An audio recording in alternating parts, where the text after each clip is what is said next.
And I want to say greetings to each and every one of you. Aquaba. Welcome.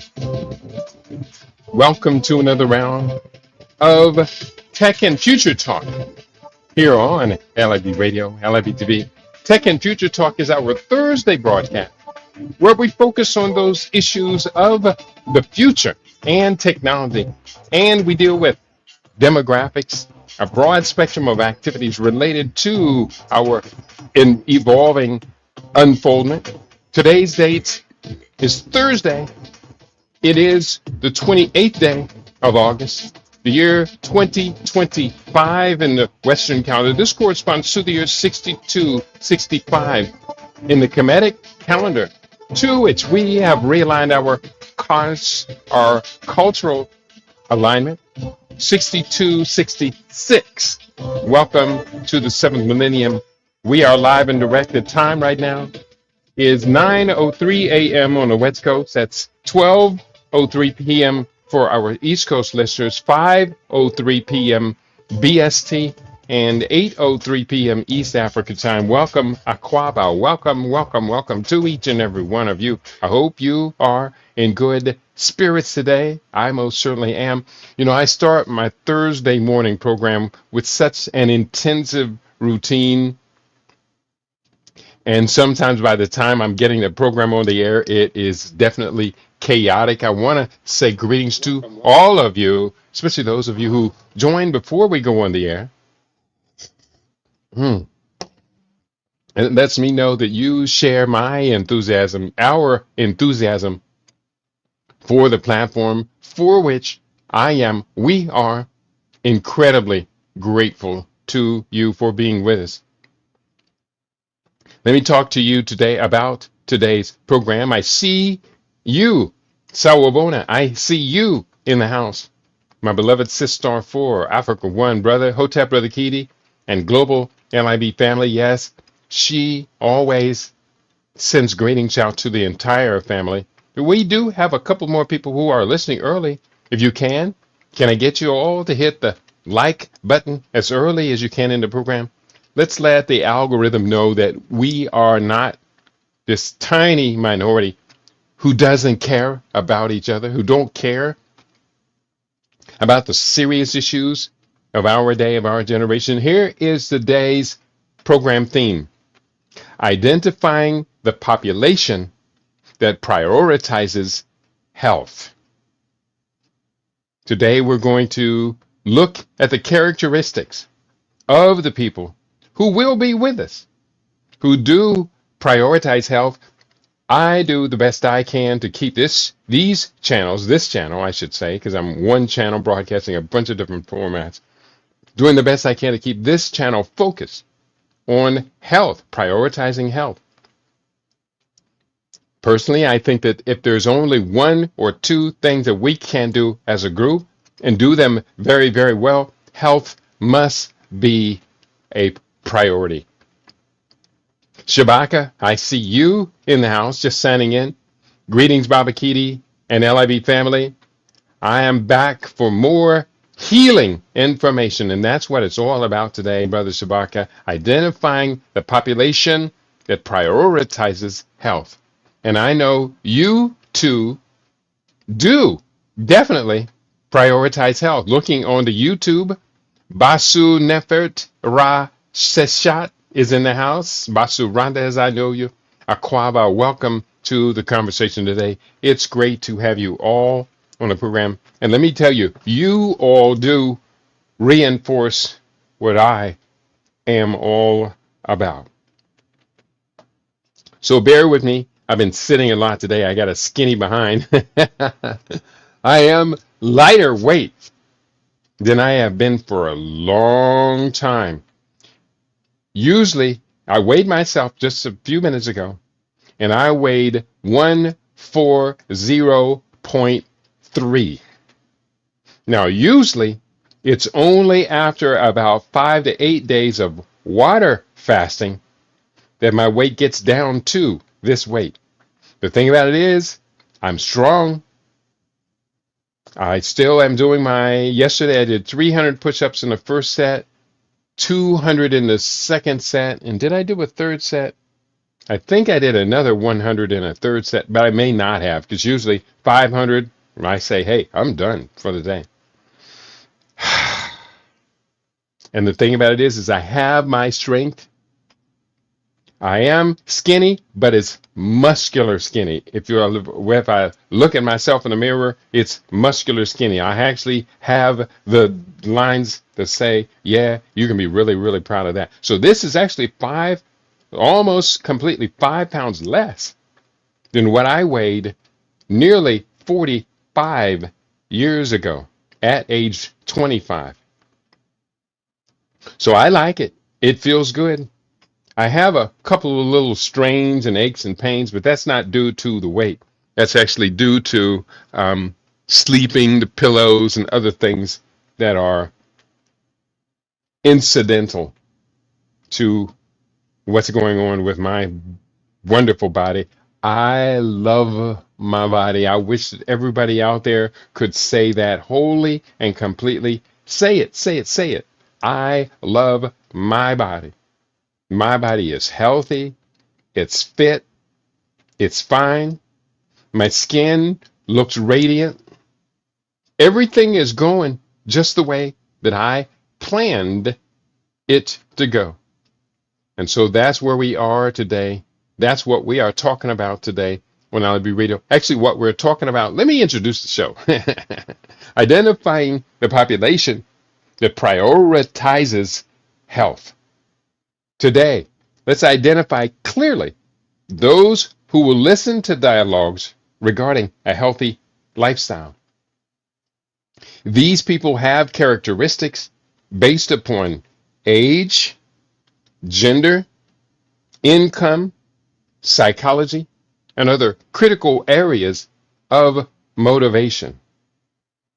The sad fact is that most people will not want to make major changes in their lifestyle to conform to a healthier life. In identifying this population, we can refine our methods and tactics. That's the real key about this. I want to refine my methods, our methods and tactics to better reach those who do care about themselves and their health. So let's go into the research that I have assembled for today. And also here, bear with me because I did have a Zoom conference a little bit earlier today. And so I'm still kind of partially in that Zoom conference. Let's go forward. Here we are. First of all, let's start to segment the health conscious population, the population that prioritizes health. It can be segmented into various groups based on different criteria, such as demographics, lifestyle choices, motivation, psychology, and various behaviors. Here is a detailed breakdown of these segments. Let's begin with demographic segmentation.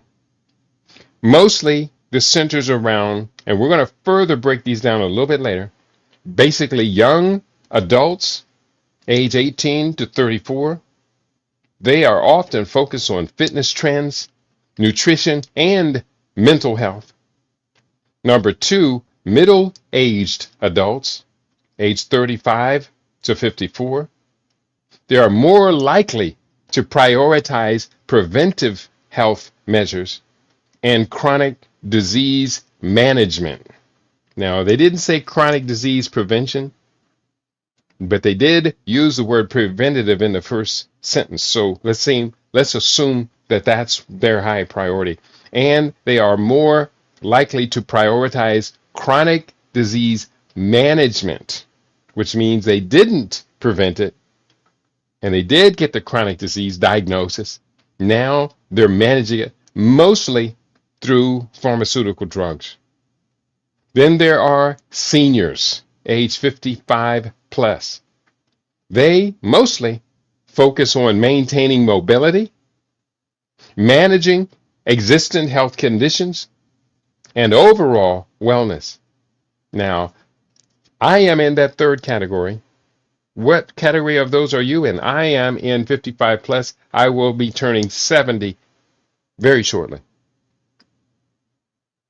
So, obviously, for me, I'll be honest with you, I have no diseases, diagnosed diseases to deal with. I have been dealing with peripheral or idiopathic peripheral neuropathy because there was no real cause for it.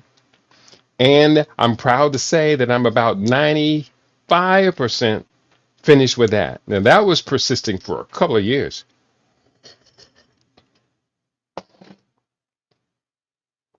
I finally tuned it in. With a series of broadcasts that I have done, I tuned into what it was and I put the fixes into place. Also, I put in different exercises and it looks like it's all going away. Even I put in a routine to keep my weight down, and that's the chia pudding every morning. My first meal of the day, not every morning, but every afternoon. My first meal of the day is chia pudding, and the chia pudding apparently not only takes the weight off and keeps the weight off, but the chia pudding also apparently stabilize my neurological excitement.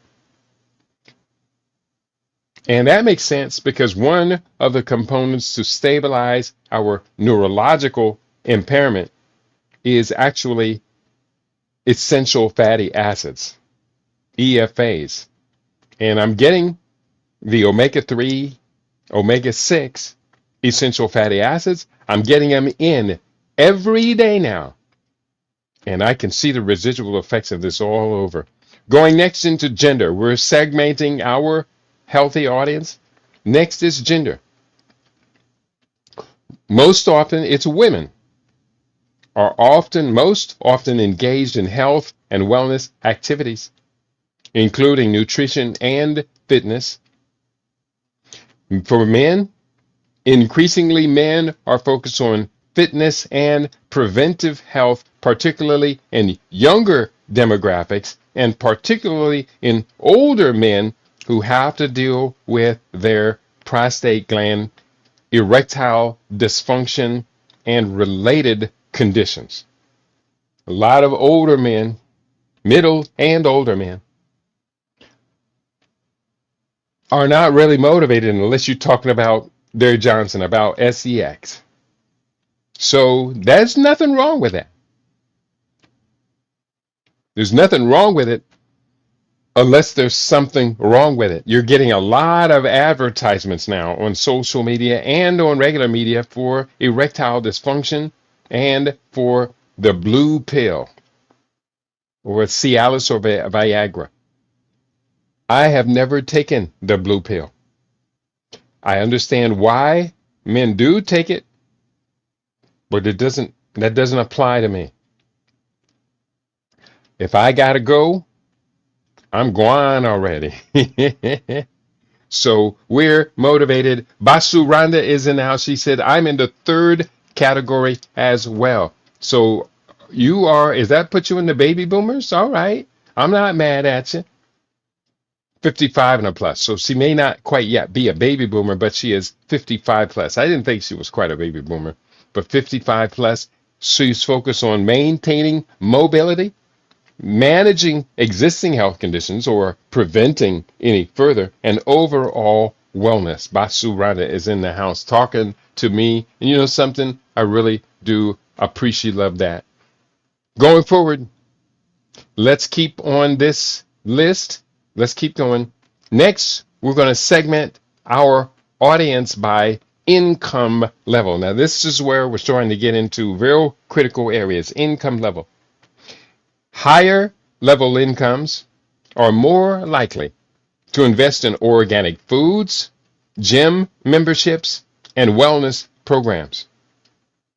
Lower income levels may prioritize health on accessibility, based on accessibility to affordable options, and community resources. So if you are in a low income situation and you're stressed because you're working two jobs or whatever, and your time is taken away from you as you are striving to get out of that lower income, it could very well likely be that you're going to eat a lot of fast food and or restaurant food. And that is catastrophic regarding your long-term health. Fast food does not equal healthy food options. Period. Period. Period. I'm not kidding. You can go to McChick Burgers or Flip Flop. I don't even know what they are. They're In-N-Out Burgers and Chick-fil-A and Popeyes fried chicken. None of it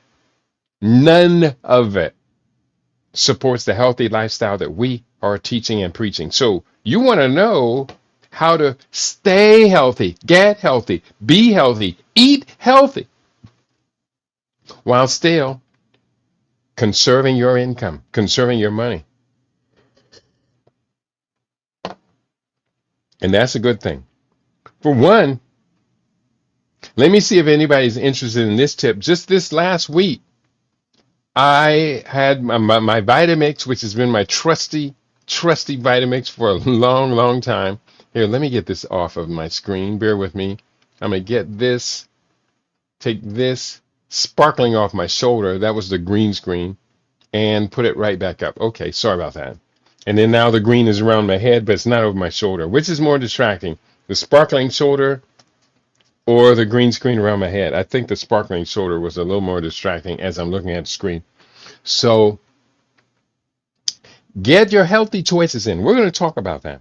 How to get your healthy food choices in and make your scrimpy dollars. If you have to scrimp on dollars, make them go as far as you possibly can. Your scrimpy dollars must carry weight.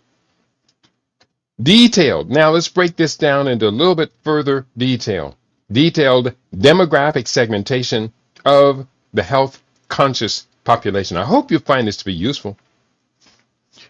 The health conscious population can be further segmented into specific demographic categories, providing a clearer understanding of their characteristics and of their needs.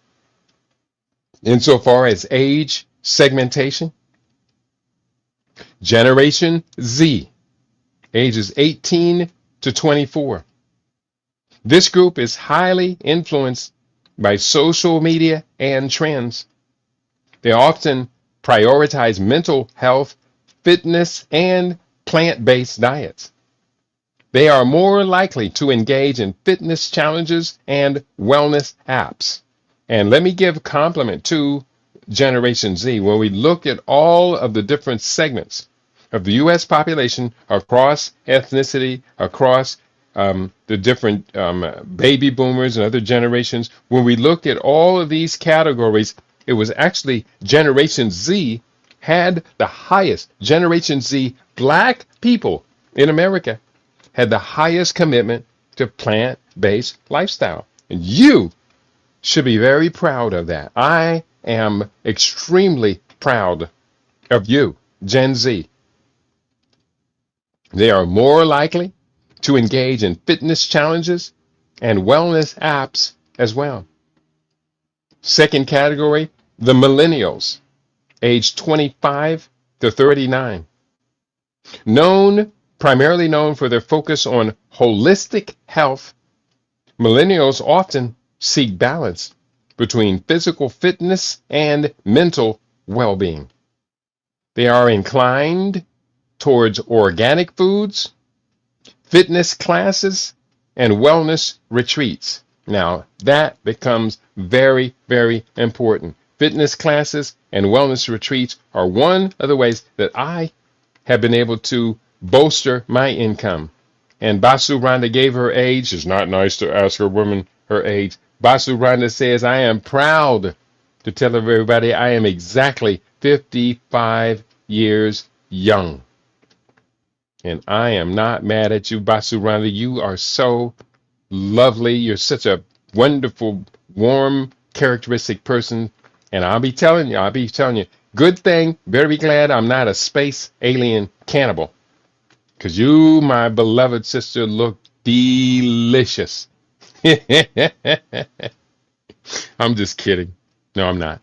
You look delicious. You look wonderful, my beloved sister Basuranda. And I can see you smiling from ear to ear right now as we speak. That's a beautiful thing. We are talking about the different age segmentation. We next come to Generation X, age 40 to 54, Generation X. This demographic tends to focus on preventive health measures.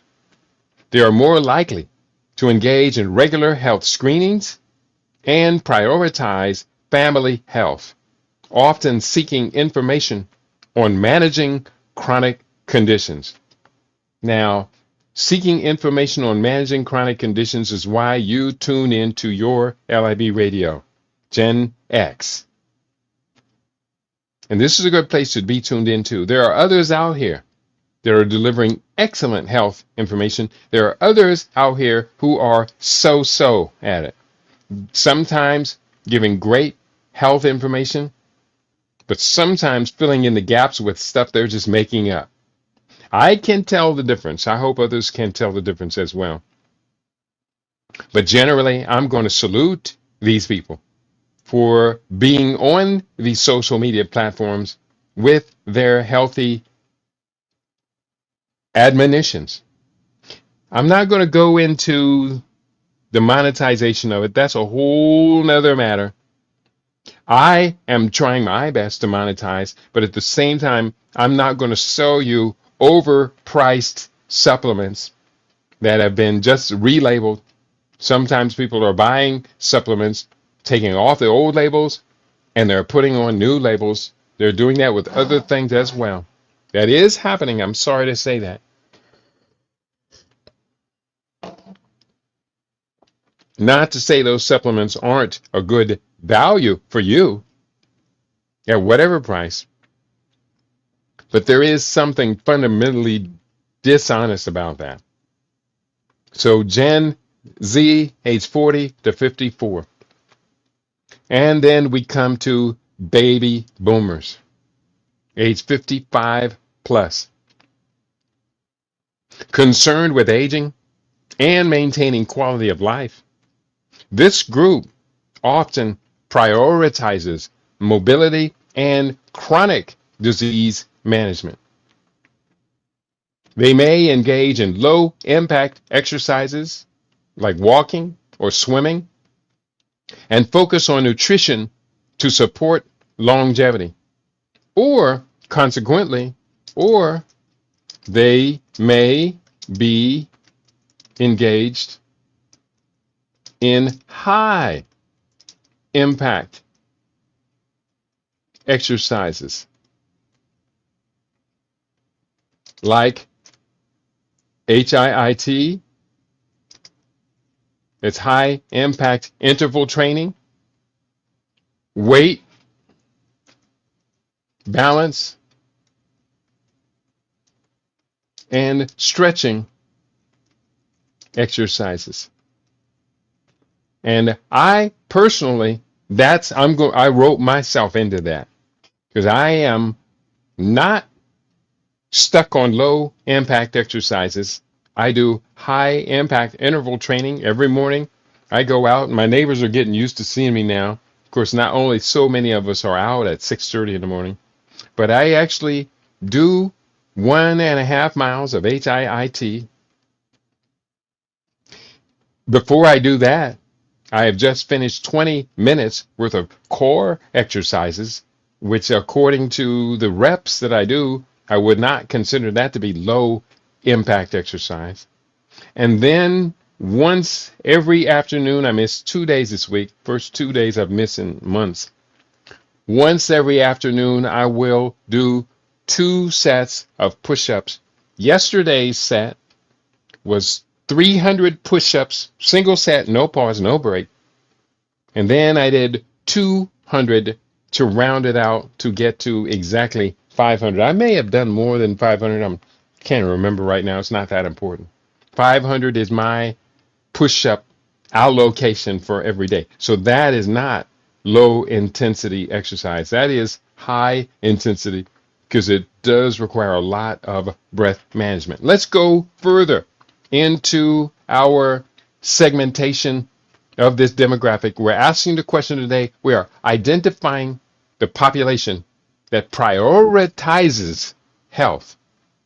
And Basu Rana is in the house. She says, Dua Baba Kiti. Yeah, I am not, of course, to be clear, I am not a human devouring space alien.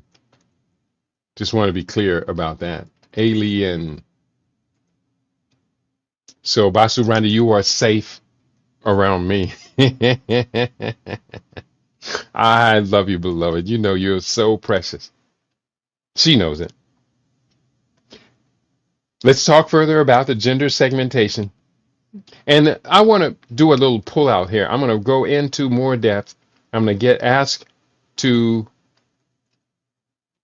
share more information about women and where we at. We're on. I'm going to go to Microsoft Pilot here, Copilot. Share 300 words on how women prioritize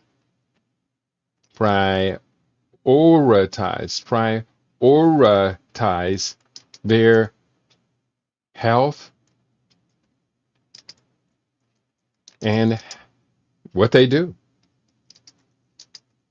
So that's 300 words. Prioritize how women prioritize their health and what they do.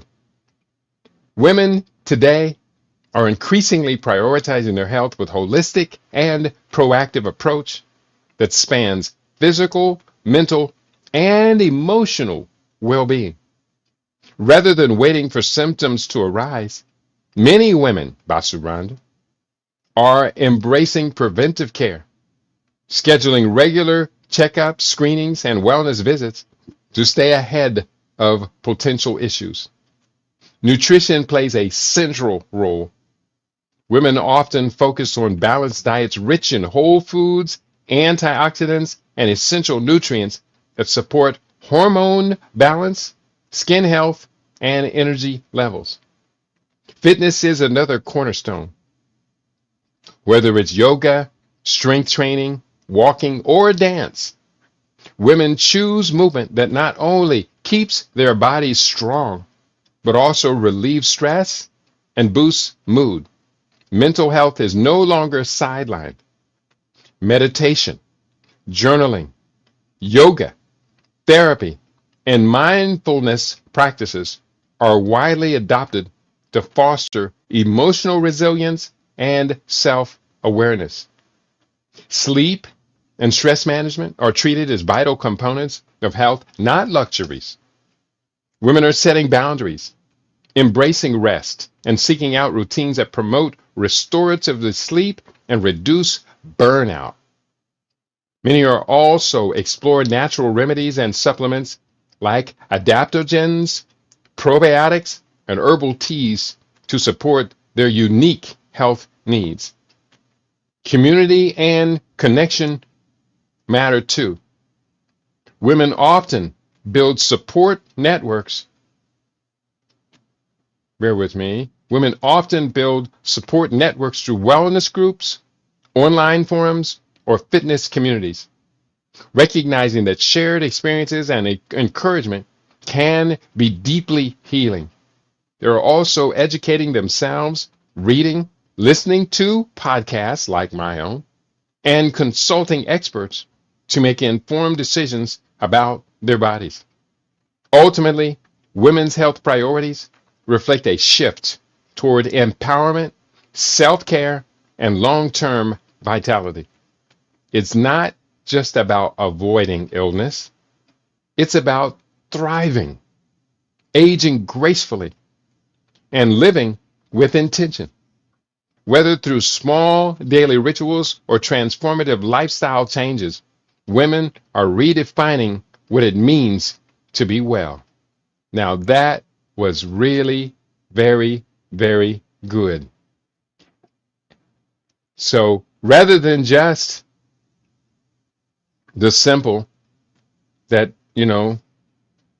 women are prioritizing their health, that I think did a really, really good. And I encourage women out there of all age groups to get in on it. Don't be ashamed. Get in on it. Be positive and engaging and supportive, one might say, of other women as well.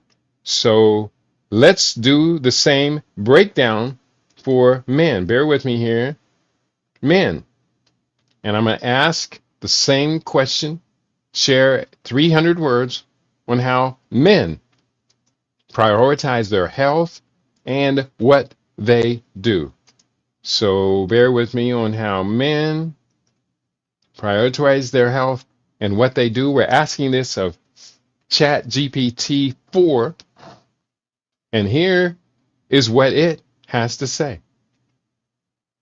Men are increasingly taking a proactive approach to their health, recognizing that wellness extends beyond physical strength to include mental, emotional, and preventive care. Traditionally, men may have delayed medical visits or overlooked subtle symptoms, but today's health conscious men are shifting that narrative by embracing regular checkups, screenings, and lifestyle changes that support long-term vitality. Physical fitness remains a cornerstone. Many men prioritize strength training, cardiovascular exercise, and sports, not just for aesthetics, but for heart health, mobility, and stress relief. Nutrition is getting more attention too, with men focused on high protein, nutrient dense diets that support muscle maintenance, energy, and metabolic health. Supplements like omega-3s, magnesium, and vitamin D are commonly used to fill nutritional gaps and enhance performance. Now, let me be clear. They mentioned three, and those three are high priority. But there are over 53 that I use in my anti-aging arsenal.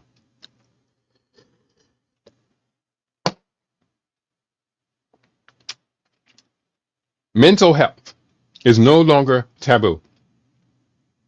More men are engaged in therapy, mindfulness practices, stress management techniques to cope with anxiety, burnout, and emotional challenges.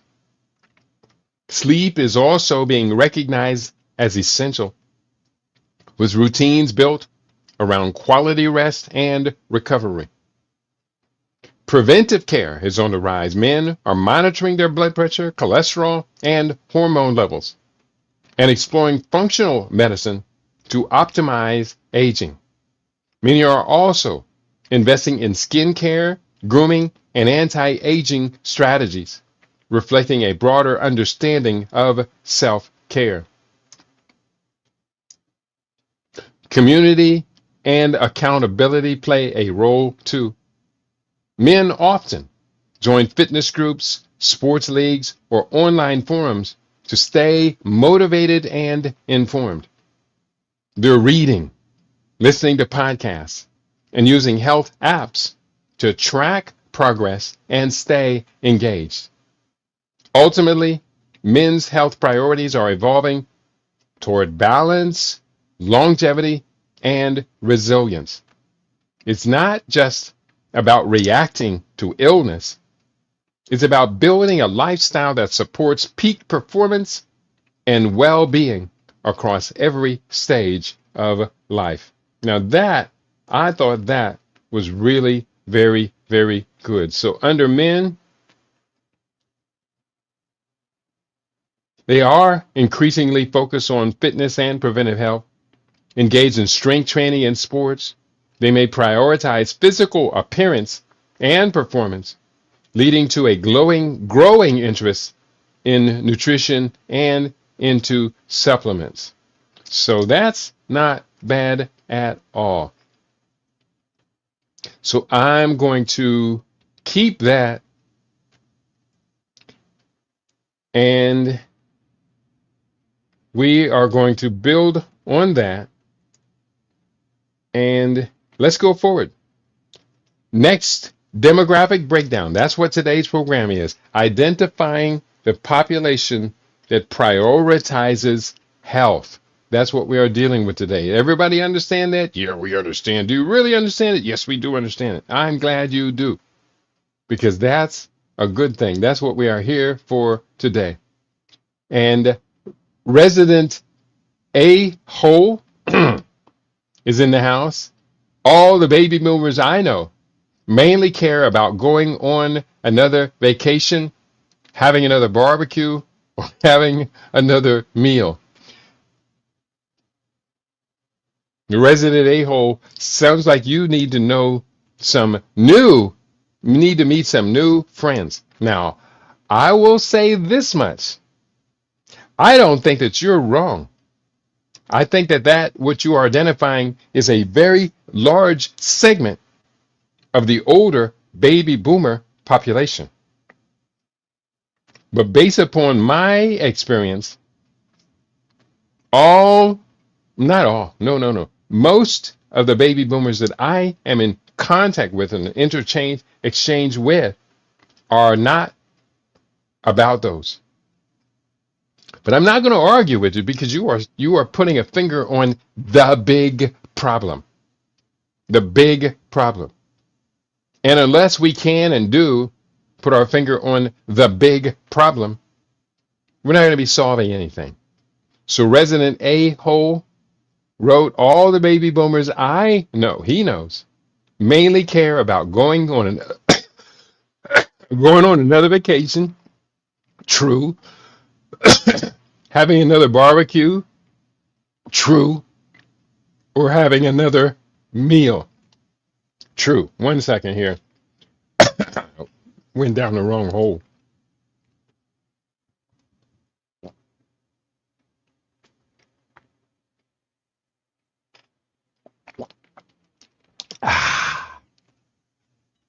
Here we go. Good points you make, and a very interesting and a very compelling message. Please do not sign out. I like having you in the house. If everybody can we get you all to hit the like button for today's broadcast, as we are talking about identifying the population that prioritizes health. That is the theme for today.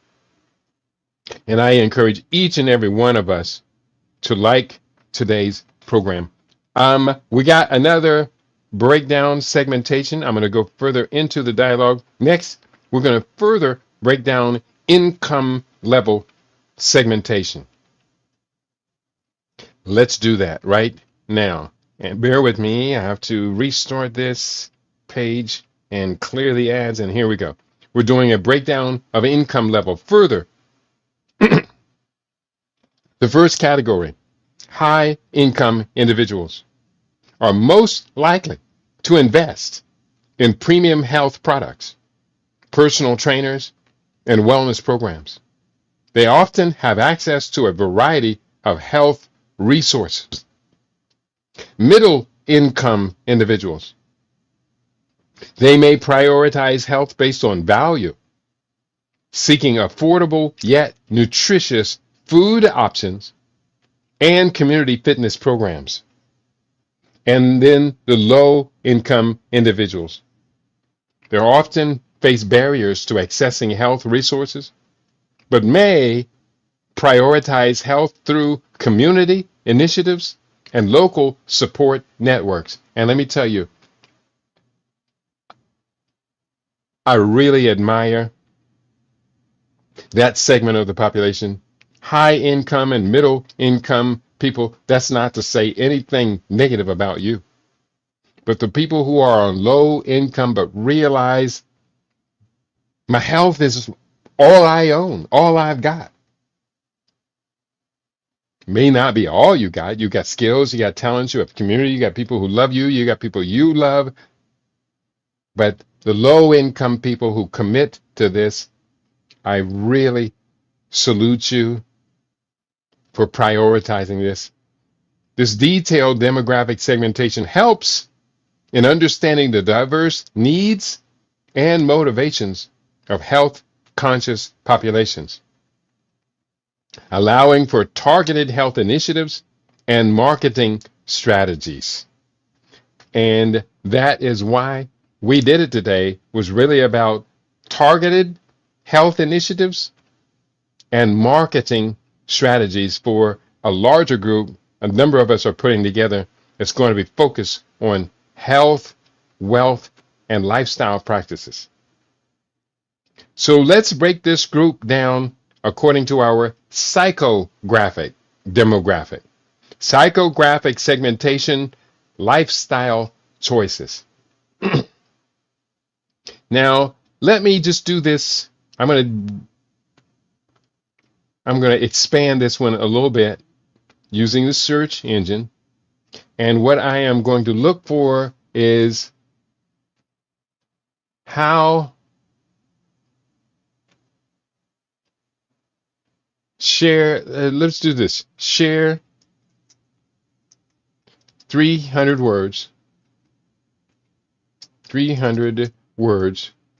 on the practices of fitness enthusiasts. That's the first category, fitness enthusiasts. Next, we're going to ask it to share 300 words on health food advocates and mindfulness practitioners. First, 300 words on fitness enthusiasts. Fitness enthusiasts are deeply committed to optimizing their physical and mental well-being. Bear with me. Yeah, fitness enthusiasts are deeply committed to optimizing their physical and mental well-being through consistent, intentional practices. Their routines often begin with structured workouts tailored to specific goals, whether it's strength training, cardiovascular endurance, flexibility, or body composition. Many follow split training schedules, combining weightlifting with HIIT, yoga, or mobility work, balance or your mobility, to ensure balanced development and injury prevention. High priority. Number 2, nutrition is a cornerstone of their lifestyle. Fitness enthusiasts prioritize whole foods, clean proteins, complex carbohydrates, and healthy fats. And I would say they also prioritize detoxification. That almost always gets left out. They prioritize detoxification and healthy fats to fuel performance and recovery. They often track macronutrients they often stay hydrated and use supplements like protein powders, creatine, or BCAAs to support their regimen. Meal prepping and mindful eating are common habits that help maintain consistency and avoid impulsive choices. Recovery is treated with equal importance. Practices like stretching, foam rolling, massage therapy, and adequate sleep are essential to muscle repair and long-term progress. Many also incorporate mindfulness techniques such as meditation or breath work to reduce stress and enhance focus. Fitness enthusiasts are data-driven and goal-centric. They use fitness trackers, apps, and journals to monitor their progress, set benchmarks, and stay motivated. Now, let me repeat that. Fitness enthusiasts are data-driven and goal-oriented. They use fitness trackers, apps, and journals to monitor progress, set benchmarks, and stay motivated. They often engage with online communities or local gyms for accountability, inspiration, and for shared learning. Beyond the physical, fitness enthusiast mindset is rooted in discipline, resilience, and self-improvement. They view setbacks as learning opportunities and celebrate small wins along the way. Whether training for a competition, improving health markers, or simply feeling stronger and more energized, fitness enthusiasts embrace a lifestyle that reflects dedication, balance, and purpose. Their commitment goes beyond aesthetics. It's about cultivating strength, confidence, and longevity. Through daily habits and intentional choices, they embody the philosophy that fitness is not a destination, but a lifelong journey. Fitness is not a destination, it is a lifelong journey. So that's really very positive. Let's go further. We're going to further segment this into aesthetic goals. Those who prioritize health for physical appearance and themes. And I'm going to ask this to further define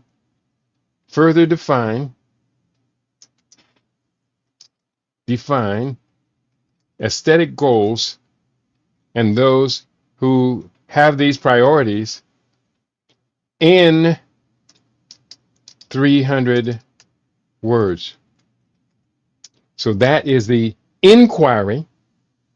Let's talk about what that inquiry has to share. Aesthetic goals relate to health and fitness practices driven primarily by the desire to enhance physical appearance. Individuals who prioritize aesthetics often focus on sculpting a lean, toned physique, improving skin clarity, and maintaining youthful features. While their motivation may begin with visual transformation, many discover deeper benefits along the way, including increased confidence, discipline, and overall well-being. One second, I'm going to copy this, put this over here in this other dialogue. This dialogue is getting really, really good. So, to continue, aesthetic goals refer to health and fitness practices driven primarily by the desire to enhance physical appearance. Individuals who prioritize aesthetics often focus on sculpting a lean, toned physique, improving skin clarity, and maintaining youthful features.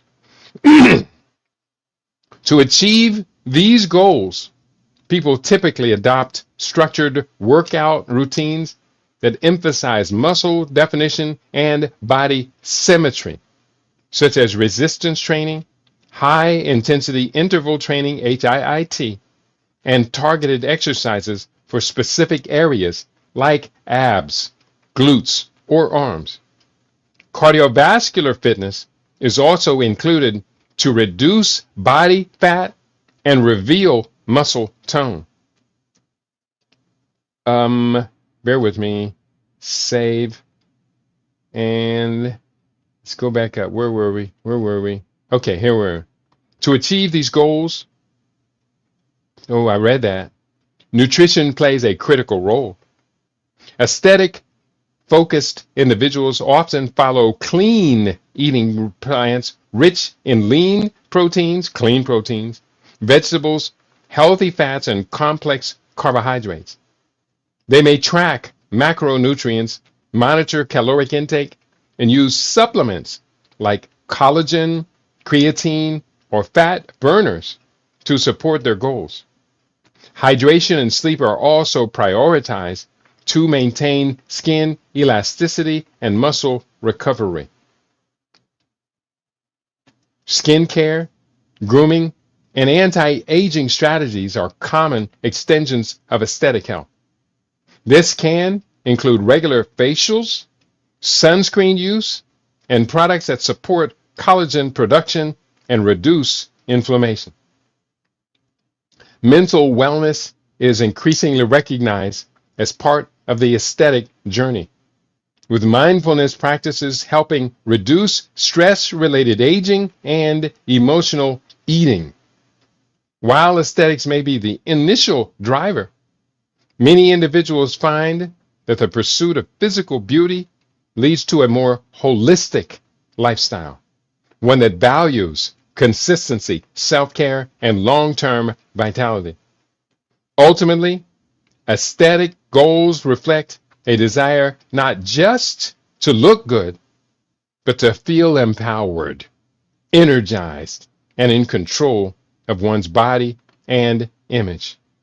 And that is absolutely awesome. And the last category is family health. We're talking about parents who prioritize health for the well-being of their children and family. So this is very important. Let me put this in the AI search engine and explain in 300 words of detail. Let's go into that. Family health. Parents who prioritize health for the well-being of their children and family. Parents who prioritize family health take a proactive, nurturing approach to ensure the well-being of their children and loved ones. Their focus extends beyond treating illness. It's about building a lifestyle that supports physical, emotional, and mental resilience for every member of the household. Nutrition is often a cornerstone. Health-conscious parents emphasize balanced meals rich in whole foods, fruits, vegetables, clean proteins, and healthy fats. They educate their children about smart food choices, limit processed snacks, and encourage hydration. Meal planning and cooking together become opportunities to bond and instill lifelong habits. Physical activity is another key pillar. Parents model active lifestyles by engaging in family walks, bike rides, sports, or dance sessions. They understand that movement not only strengthens the body, but also boosts mood and reduces stress. Encouraging outdoor play and limiting screen time helps children develop coordination, confidence, and social skills. Mental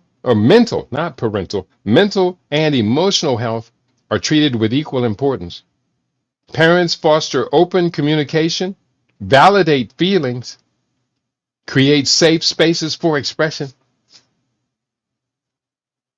They may introduce mindfulness practices, breathing exercises, or bedtime routines that promote calm and emotional regulation.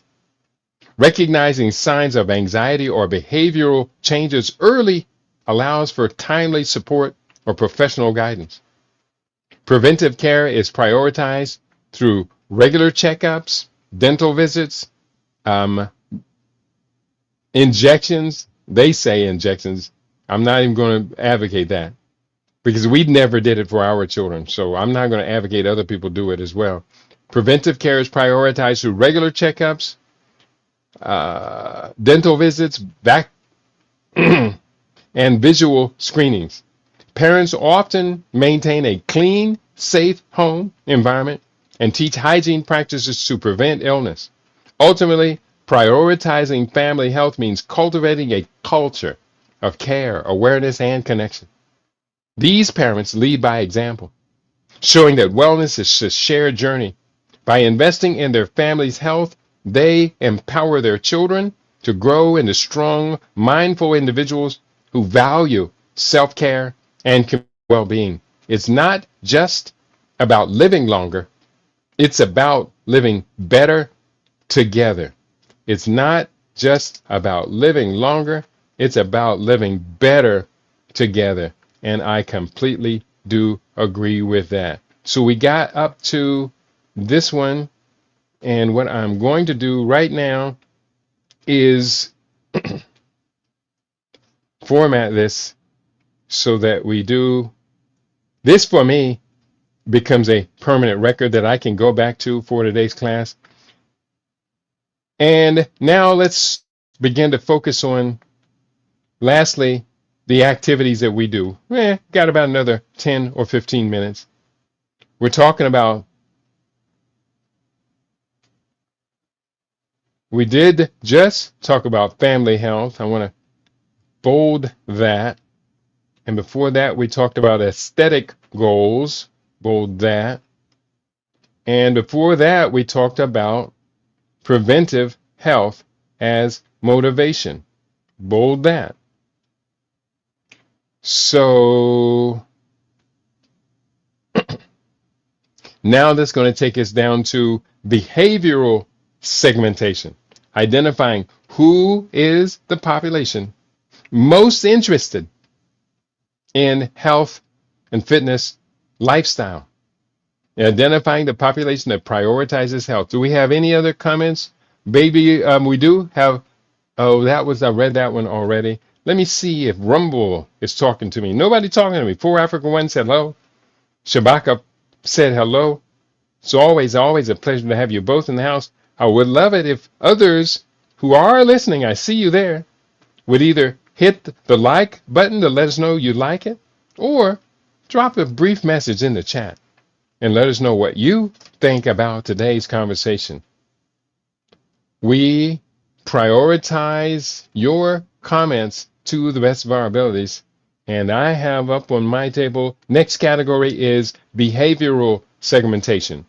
We have certain health related activities that people are engaging in, such as regular exercise, individuals who consistently engage in physical activity. Do you regularly exercise physical activity, or is your only physical activity standing up in your chair, twisting your waist a few times, maybe 20 seconds or so, until you feel it resistance, and you push it up into that resistance and you move forward? That's good physical exercise. Or is your physical exercise getting up out from in front of the television and going to the refrigerator and or the bathroom?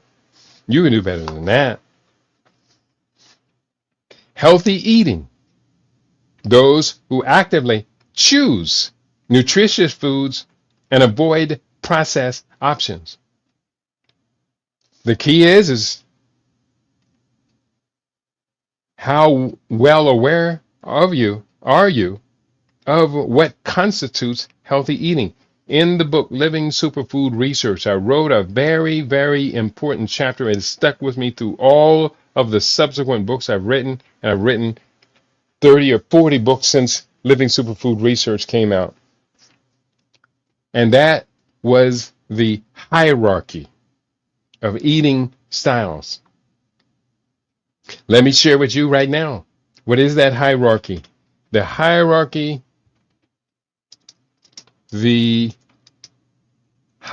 H-I-E-R, I could capitalize this, H-I-E-R-A-R-C-H-Y, of eating styles. They are from the worst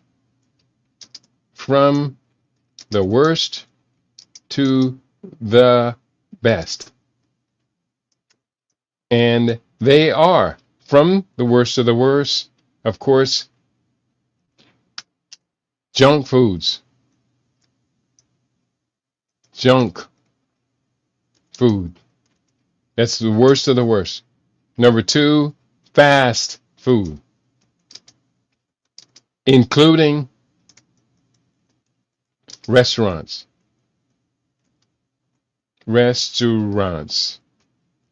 I consider restaurants to be just an extension of junk food, really. But fast food, definitely. Give me a second. What am I doing? Why is this word? Oh, okay. Restaurants. Next on the list is the standard American diet.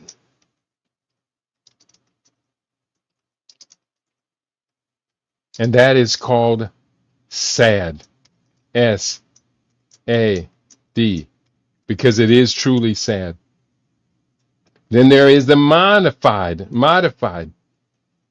SAD. That's when you say, well, I don't eat pork. No, I don't eat so much beef, or I don't use this or that. If you segment your standard American diet and you cut out just a little tiny bit of it, that's just a modified standard American diet.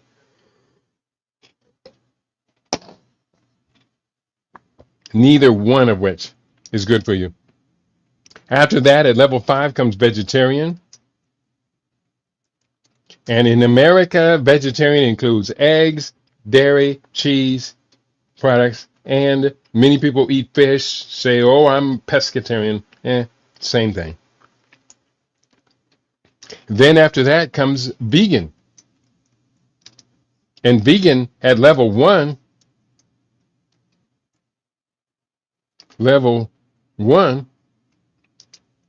is better, but dot dot dot. Vegan level 1 means you're going vegan, but you're eating a lot of vegan junk vegan.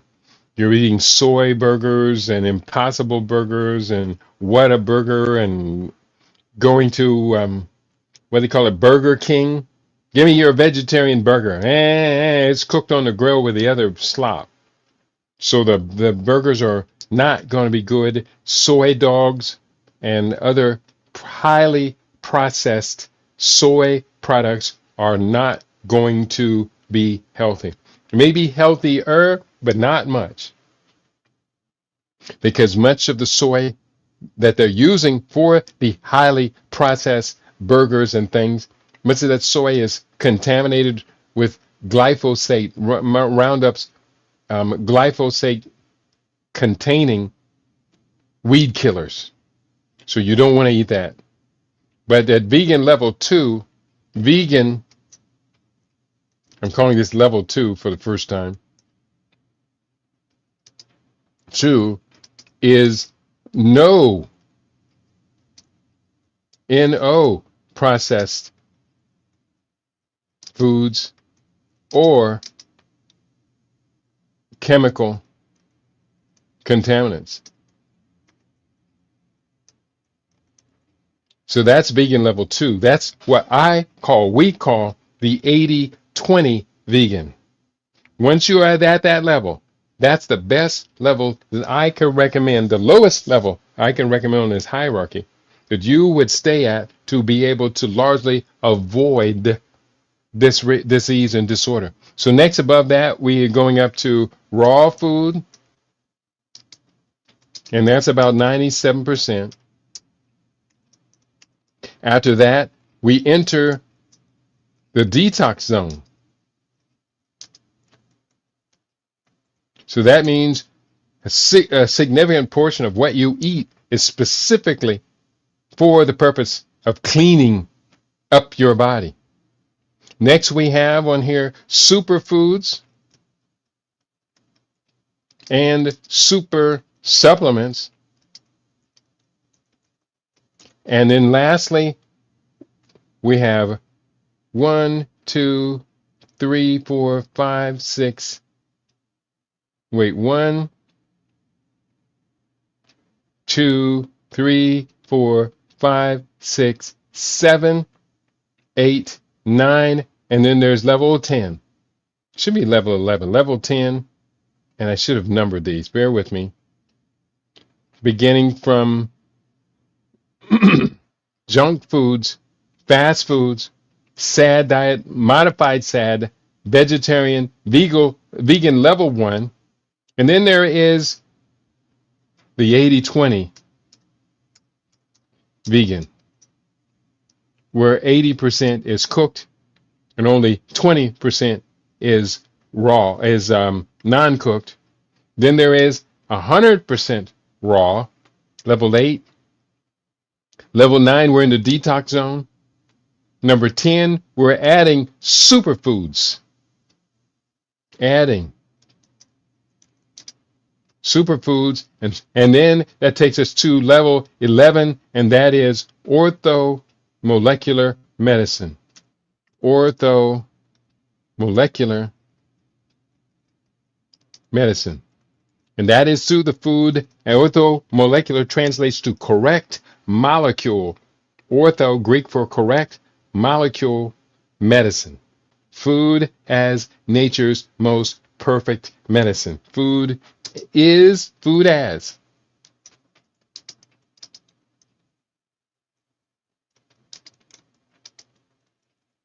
So that is the hierarchy of eating styles. Get the book, Living Superfood Research. It's got a lot of great stuff in it.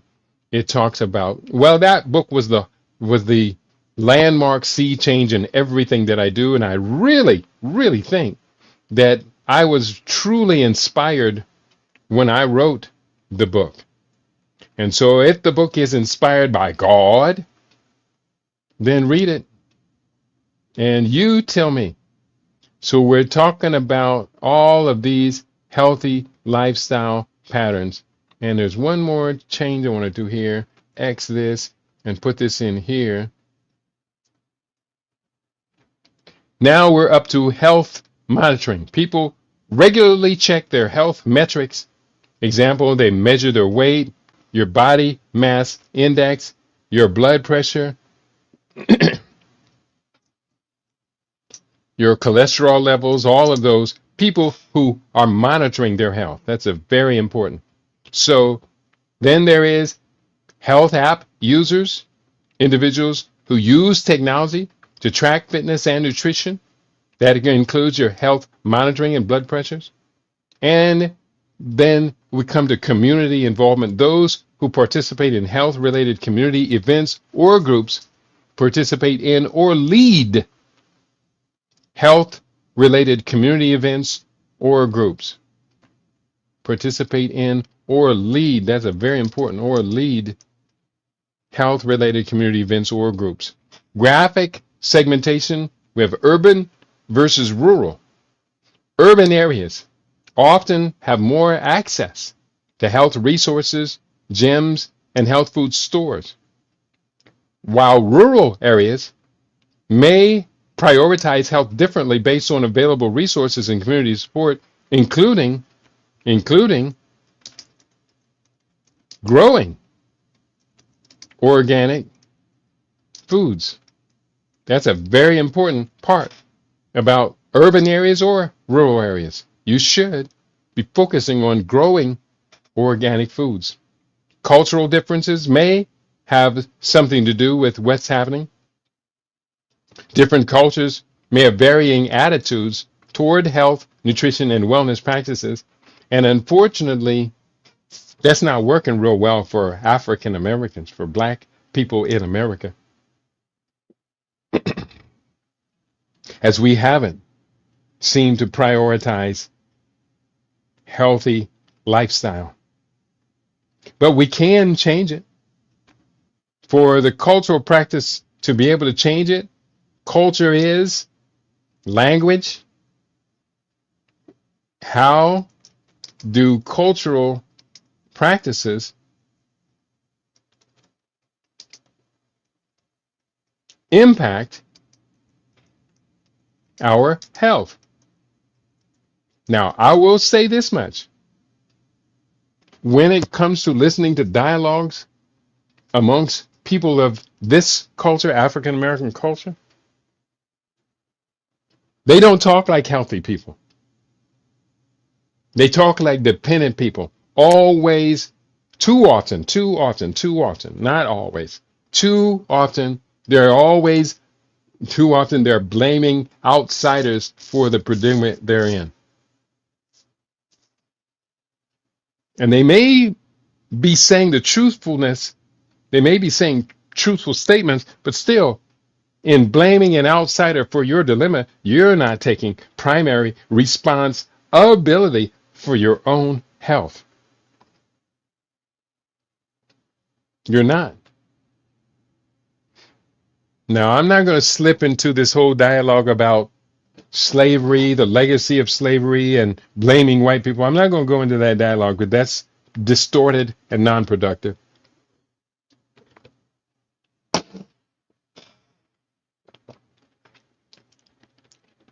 But I am stating that whatever the case, whatever the grip, whatever we're a part of, I am the master of my fate. I am the captain of my soul. Maybe I should share that poem real quickly. Share the poem Invictus.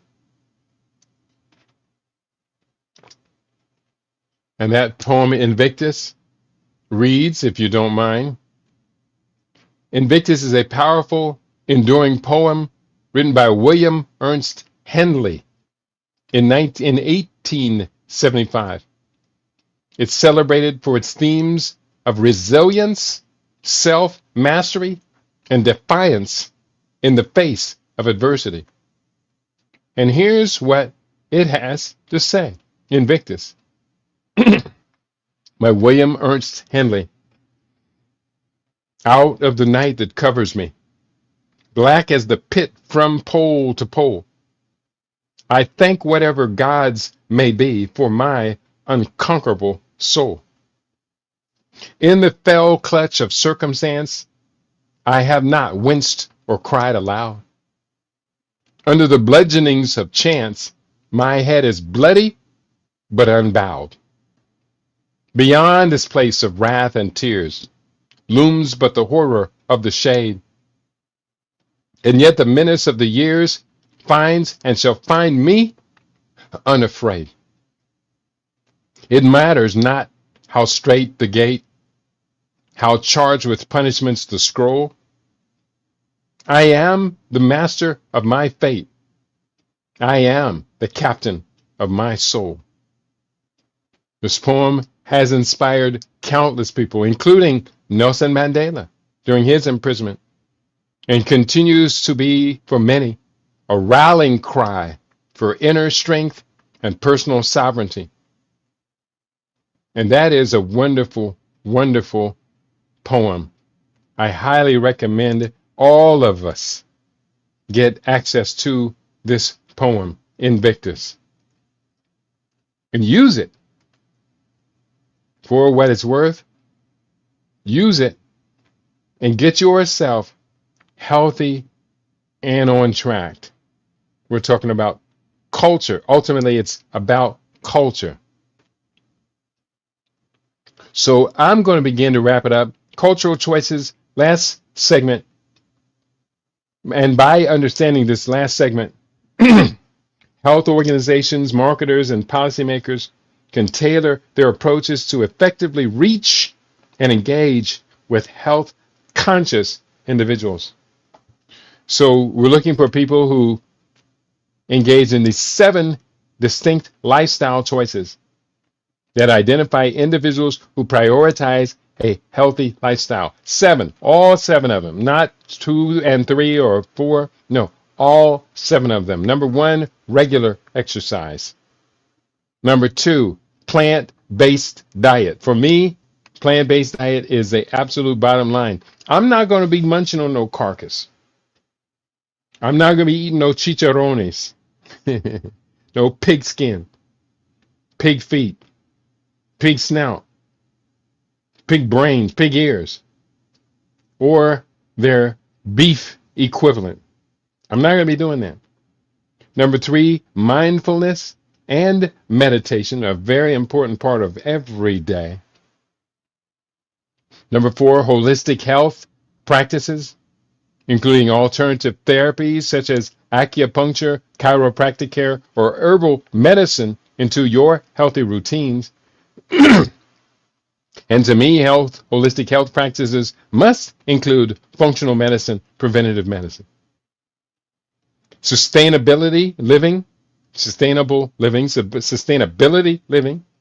prioritizing eco-friendly choices, using all of these things, including supporting local agriculture.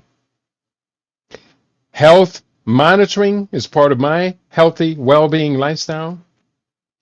Actively track my weight, body mass index, and other key measures, blood pressure. And community engaging. Mind, body, spirit. It's all about the mind, the body, the spirit.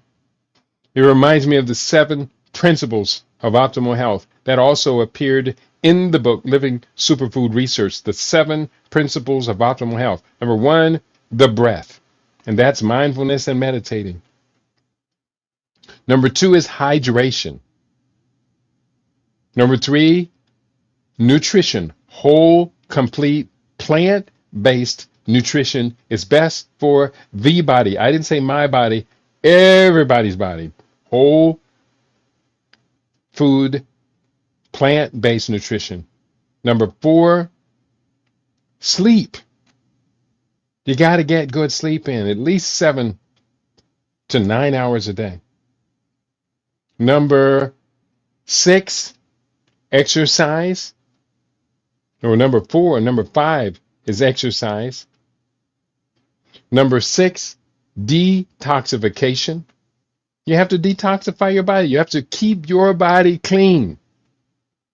Constipation does nobody good.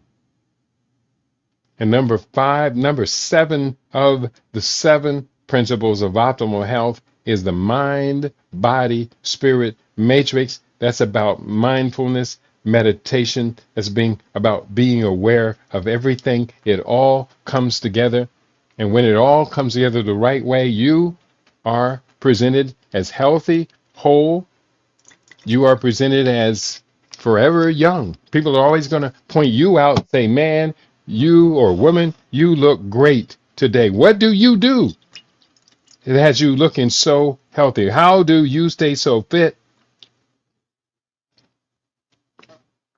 And for me, I put it in the books. I like to write.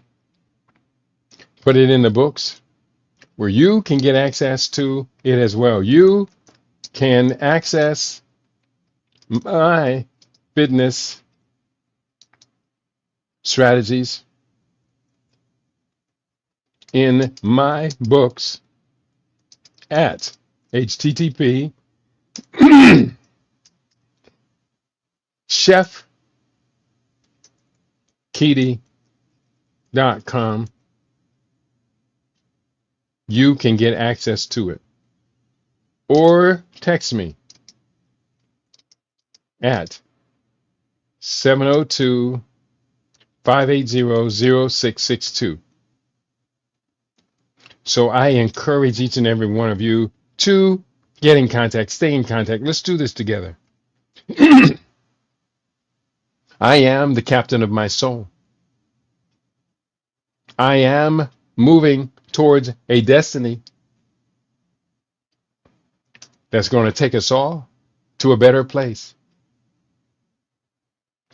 And let me just send a note to Resident A-hole, to Resident.